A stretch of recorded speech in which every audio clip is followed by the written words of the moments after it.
Buenas tardes, vamos a empezar con la línea del tiempo. Empezamos con Hipócrates. Hipócrates hizo aportaciones a la biología porque estudió básicamente la medicina. Se conoce como el padre de la medicina.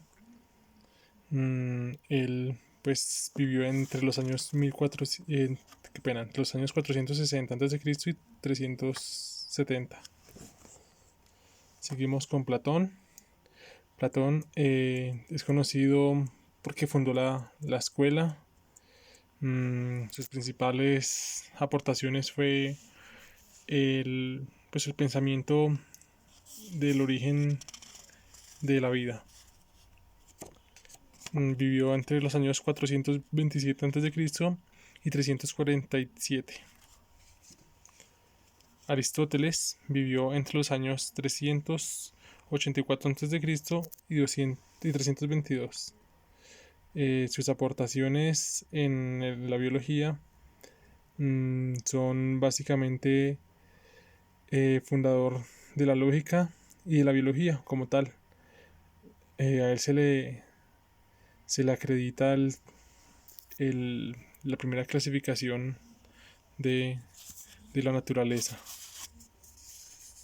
Seguimos con Leonardo da Vinci en 1452 a 1519, y en 1490 él hace su obra del hombre de Vitruvio. Entre estos que ya nombramos anteriormente y estos pasó un montón de tiempo. Recordemos que la iglesia como tal sostuvo mucho tiempo lo que fue la educación. Entonces se publicaba solamente lo que pues ellos permitían. Da Vinci hace el hombre de Vitruvio, que es una persona con características anatómicamente correctas y proporcionales. Mm, a él también se le atribuye las proporciones áureas, que son las medidas del cuerpo.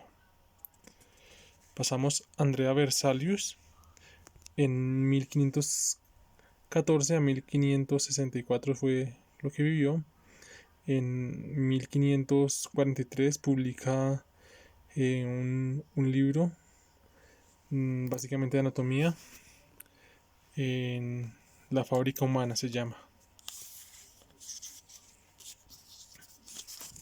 Seguimos con Galileo Galilei.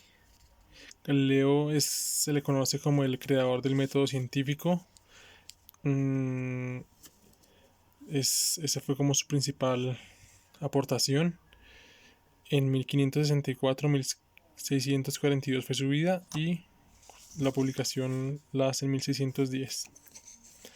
Seguimos con Robert Hooke, quien vivió en 1635 a 1703, y en 1666 Robert publica, hace una aportación al realizar el microscopio compuesto.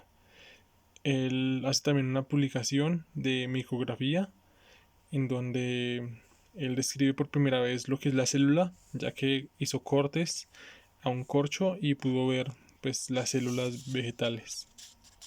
Lo llamó célula en honor al parecido que tenía con las celdas del traje de los monjes. Seguimos con Anthony Pils van Leeuwen.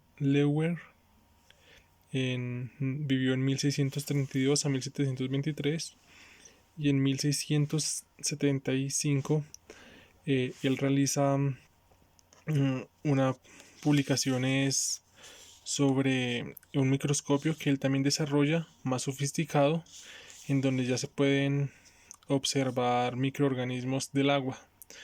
Él pues, se le conoce también como el padre de la microbiología por sus aportes con la observación de microorganismos. También postula que los microorganismos son los causantes de las enfermedades. Posterior a él está Carlos Linnaeus. En 1707 a 1778 fue su vida, y en 1735 él hace una clasificación de los sistemas naturales. Los clasifica por reino, clase, orden, género y especie. Actualmente muchos nombres científicos tienen parte del Linneo. Seguimos con Jean Baptiste Lamarck. Vivió en 1744 a 1829 y en 1800 él postula la teoría del transformismo, en donde él explica la evolución por medio del el uso y el desuso de órganos. Seguimos con Charles Darwin. Vivió en 1809 a 1882. En 1859 él hace su publicación del origen de las especies por selección natural.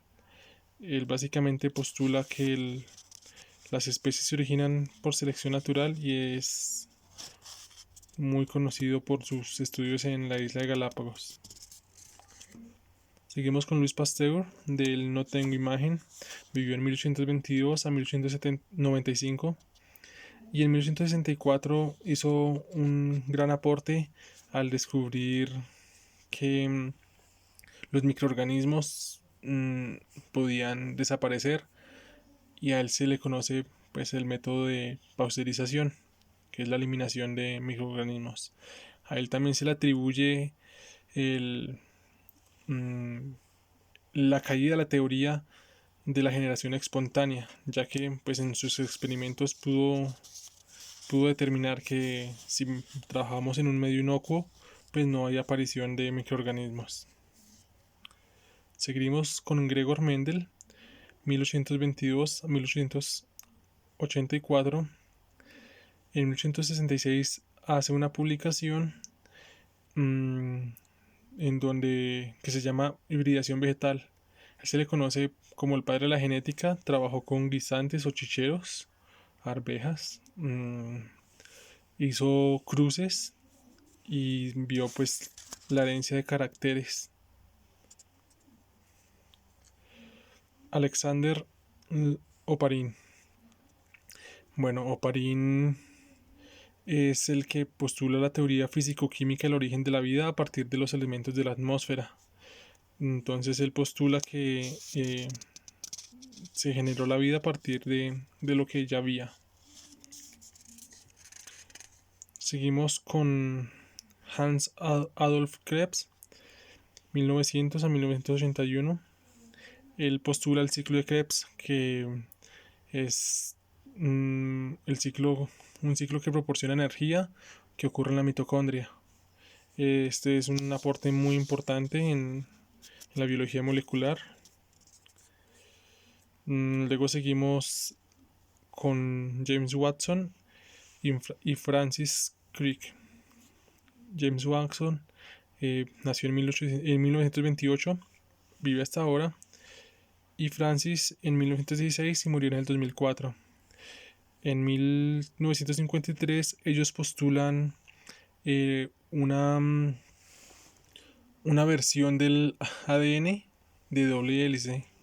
Postulan como tal, o sea, realizan el descubrimiento y postulan el ADN con doble hélice. Posterior a él tenemos a Carl Woese. Él hace una clasificación de los sistemas naturales en 3 dominios, que es procariota, eucariota y el otro no lo recuerdo. El otro fue se me olvidó el nombre. Bacteria, arquea y eucaria. Así fue. A la bacteria pues pertenecen a las bacterias, a la arquea a las arqueas y a la eucaria protistas, hongos, plantas y animales. Seguimos con Francis Mojica. Él hace el descubrimiento de la tecnología, bueno, no de la tecnología, de como tal cómo funciona CRISPR, que es el método que utilizan las bacterias para atacar y defenderse de los virus. Posterior a esto Jennifer Doudna y Emmanuel Charpentier en el 2012 mm, pueden crear la tecnología CRISPR, que es una tecnología de edición genética en la cual se puede editar genomas. Como dato curioso, justamente ahorita en tiempos de pandemia, el método CRISPR es utilizado en la vacuna de Pfizer. Em, es, es eso. Muchas gracias.